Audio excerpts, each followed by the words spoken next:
Hey, welcome to Friends Win Ties. It's your boy WillJ, and today we're going to be doing some deck brewing shenanigans. Over here, we don't go for the most optimized or most tuned way of building our deck. We focus on table interaction, card synergy, and winning the game, but also winning your friends. First, we'll cover deck themes, and then go into each theme with specific card options. We'll show but breeze through commander staples, and what we'll focus more on will be what unique cards or pet cards you could run, some cards to avoid, and occasionally go into pilot strategies. Finally, we'll end with deck stats of a real-life play-tested and piloted deck so you can mix and match your staples and pet cards. If this build or this build style resonates with you, please leave a like because that would really help us out, and hey, subscribe too while you're at it. And with that, let's get to it! In this episode, we'll be featuring the Queen Bee of Strixhaven, Felisa Fang of Silverquill. It's funny how our card says Felisa, Fang of Silverquill, when as far as I know, her name is actually Felisa Fang, and she's a student of House Silverquill. But I digress. Felisa has Flying, Mentor, and a triggered ability which makes Inklings based on the number of counters a non-token creature has when it dies. This last ability makes her fairly versatile, and while there are multiple ways to build around her, our brew will focus on building up big creatures with counters, generating an Inkling army from them, and blotting out the sky of our opponents. The overarching theme we'll be running is counters. Thus, the specific card themes we will run are our standard themes of ramp, removal, and draw, but afterwards, we'll get into more specific themes for our decks, enablers, dumps, protection, and something we call UBP or utilities, bombs, and pets. Silverquill generally needs to lean heavily into artifact ramp. There are many staples to choose from, and as a general rule of thumb, we want to stick to 1 to 2 drops since our commander costs 4. Pick 7 to 8 of these and let's move on. Outside of traditional artifact ramp though, there are some neat options available to you in Silverquill. Knight of the White Orchid is a 2-drop creature and usually triggers immediately provided you're not going first. We can also run a couple of ramp cards beyond 1 to 2 drops provided they can net us multiple lands. For example, Keeper of the Accord helps us keep up with green decks. Scholarship Sponsor is a fun catch-up to the green player card that helps out other players who are behind as well. Tempting Contract is great if you're into politics or table talk. A couple of high mana value artifacts that can have big impact mid to late game are Gauntlet of Power and Caged Sun. They double our mana and they also pump up our army. Removal is what Silverquill seems to be best at. There are some great staples, and the key is balancing mana value efficiency against the flexibility of being able to remove any target. Pick 5 to 6 of these and let's move on. Synergistic removal options though are conditional or incomplete board wipes. Felisa needs to be on board to watch your pumped creatures die. However, casting her over and over again can become expensive. Tragic Arrogance, Cataclysmic Gearhulk, and Single Combat are great ways to wipe the board and potentially generate a lot of Inklings while keeping Felisa alive to avoid commander attacks. Cataclysm is the game-ending version of this because you're blowing up lands. I know that doesn't sound friendly, but the proper way to play Cataclysm is if the ensuing wipe will mean you'll have enough Inklings to end the game in a turn or 2. Otherwise, please don't play this card. On the flip side, Eradicator Valkyrie is the friendlier version of this. It's a little slow, but is essentially a repeatable sack outlet that functions as a mini board wipe, particularly for decks with thinner board states. Austere Command is really flexible and can even keep any current Inklings you have alive if you choose mana value 4 or greater. I know that kills Felisa, but when she dies, if she had counters on her, she'll create Inklings from her own death too. An insanely powerful removal option and one of the haymakers of this deck is Black Sun Zenith. I'm gonna go a little technical here rules-wise though, so bear with me. While it's true that -1/-1 counters offset +1/+1 counters, this happens as a state-based action. State-based action is rules jargon for when the game can check. However, if a creature with a +1/+1 counter on it gets enough -1/-1 counters on it such that it dies, the game actually doesn't subtract those counters from each other anymore. The creature just dies immediately as a result of having 0 or less toughness. Normally this wouldn't matter, but with Felisa as our commander, it matters a lot.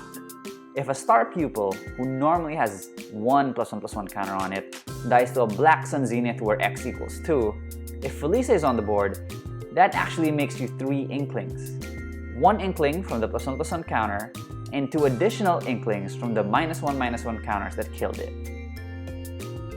Silverquill will need to lean into black to power its card draw, and there are plenty of staples and good stuff cards to choose from. Pick 5 to 6 of these and let's move on. Synergistic picks that draw us cards while advancing our game plan though are Blood Tracker, which lets us draw for each +1/+1 counter on it. If we're doing it right, we should be able to pump Blood Tracker beyond its pay-to-life ability. Disciple of Bolas lets us draw big for creatures we've invested a lot of counters in, and can incidentally create a slot of Inklings as well. Brina the Demagogue, which is the face commander of the Silverquill precon, is a little group huggy, but it works as repeatable draw for us as well as pumping counters into our creatures almost every turn. Yawgmoth Thran Physician is a house in this deck. While his Proliferate ability can pump a lot of additional counters on our creatures, we can sacrifice our creatures once they're plump and juicy to make Inklings at instant speed, or use them as fuel for more card draw and incidental removal. Some cards that may look synergistic but I don't think will really do the best job in this build are Skyclave Shadowcat, Embrose Dean of Shadow, and Nikara Lair Scavenger. They all draw us a card when a creature with a counter on it dies, but I think this would be a more relevant clause if we were going for a more combo build where we have creatures constantly being recycled in and out, maybe with Persist or Undying or something. Same goes for Skull Clamp too.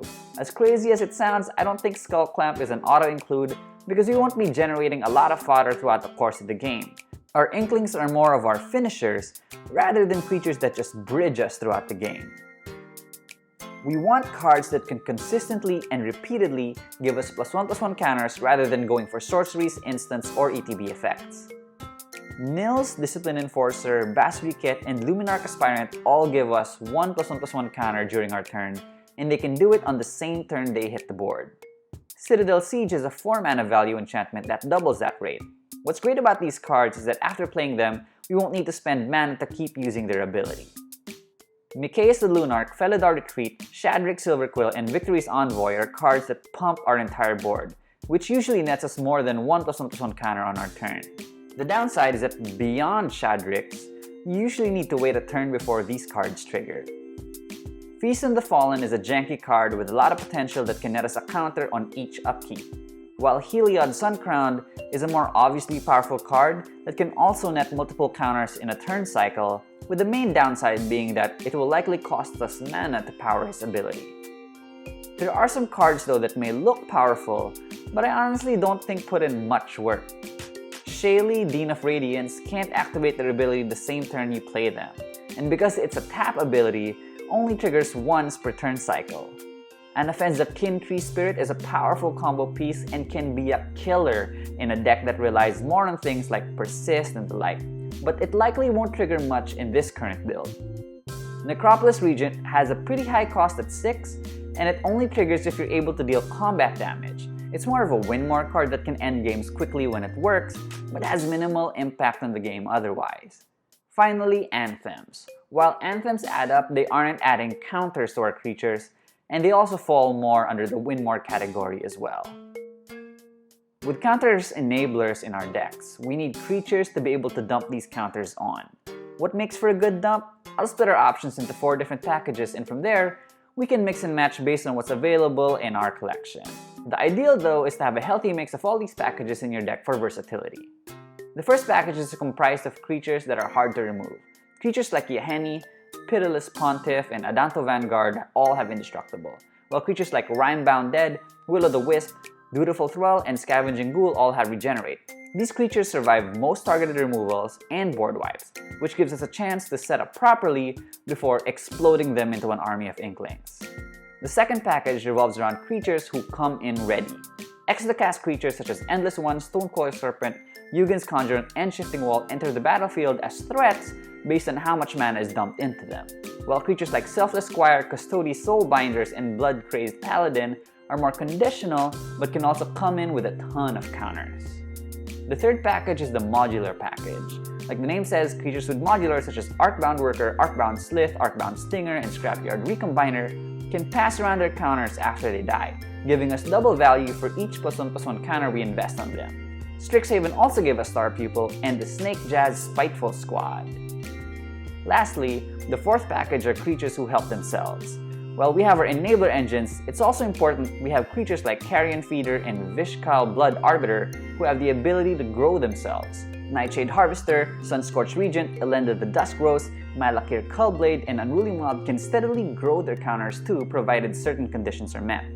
Here's a recommended mix and match combination of these four, but feel free to experiment based on your collection and your preferences. A key part of our gameplay revolves around when we should play Felisa. Because she needs to see the juiced up creatures dying, she's also not the type of commander you just rush out of the gates. We need to be patient and set up. Send the pawns in first before moving our queen. Rebuff the Wicked, Together Forever, and Phyrexian Reclamation make for some good targeted protection. What's also nice about these reanimation spells is that they return to hand, which allows us to reuse our extra cast creatures, as opposed to straight to the battlefield, which would just kill them. Granting indestructible like Unbreakable Formation, Make a Stand, Rootborn Defenses, Selfless Glyph Weaver, Eldrazi Monument, or the all-powerful Teferi's Protection are great for protecting Felisa and for protecting our Inkling army when we have one assembled. Sephara's Sky's Blade is also a finisher and a protector once our Inklings have landed. The Ozolith is a great card for this deck because it works like a save point for all the counters we've accumulated. So even if Felisa is late to the party, the Ozolith can bring all those counters back over and over again. Let's go over some bombs that can just end games. Cathar's Crusade is a major threat, especially if you have a creature ready to pop and an instant speed sack outlet. The Inklings will all see each other come into play and they'll all give each other +1/+1 counters. Karma's Will essentially gives our army unblockable, and if Felisa is on the battlefield, double strike as well, and this can end the game in one alpha strike. Hagra Constrictor is a low-key killer, because if you're able to get even just one +1/+1 counter on all our Inklings, not many decks will be able to handle an army of flyers with Menace. However, aside from bombs, we can also run some redundancy options just in case. Ghoulcaller Gisa is kinda like a manual transmission Felisa. She lets us create tokens from the creatures we've invested counters in based on their power. And Basri's Lieutenant creates knights, albeit just one knight regardless of how many counters are on that creature. Neither are particularly as impactful as Felisa, but they do okay as a backup plan. Finally, utility cards can help give our deck a little more flavor or help it run a little bit smoother. Inkshield is fun and flavorful, and it can be a game ender as well. Fane the Broker and Ashnod's Altar help smoothen the deck by giving us instant speed sack outlets and some extra mana. Again, this is what Silverquill generally struggles with, and we'll be glad we have these if ever the deck stalls and we need to cash in a little earlier than we'd like on a creature with only 1 or 2 +1/+1 counters on it. Teysa Karlov doubles up our death triggers, which is nice, but not completely necessary in this deck. However, she will also grant our tokens Vigilance and Lifelink, which might be even more impactful than the death trigger boost. Speaking of Lifelink, Absent Battle Priest and Archangel of Thune make for a good pairing and go well with Heliod if you're running him. A card I occasionally run in my deck, and really, the only reason I do it is because I have it and I've played this game far longer than I'm willing to admit, Phyrexian Devourer. It's a 6-drop, and unless somebody has an instant speed board wipe, it's a game ender in itself. Just keep milling off the top of your library, and even if Phyrexian Devourer's power goes past 7, you can keep responding to that trigger before it resolves by continuing to mill more cards. When you have an insane amount of +1/+1 counters on it, it will sacrifice itself, Felisa will see it dying, and she will then create a crazy amount of Inklings. It's cool and it's pretty funny to see it happen, but the 2-card combo nature of it makes it incredibly easy to pull off, and after the first time, gets less and less satisfying to do. Let's get into the stats of a deck that I've built, playtested, and piloted in real multiplayer games. Cards that do multiple things will only show up in one category, which will be the category that I really intended for them to. So if a card can do ramp and draw, but the main reason I put it in the deck was to be able to ramp in the ramp count it will go. Here we go, 10 ramp spells, 9 removal spells, 9 for draw, 8 for enablers, 13 dump, 7 protection spells, and 6 UVP, plus 36 lands. And that's it for this episode. Hopefully you've enjoyed the video. As of this recording, EDH Rec only has Felisa Fang of Silverquill at about 392 decks.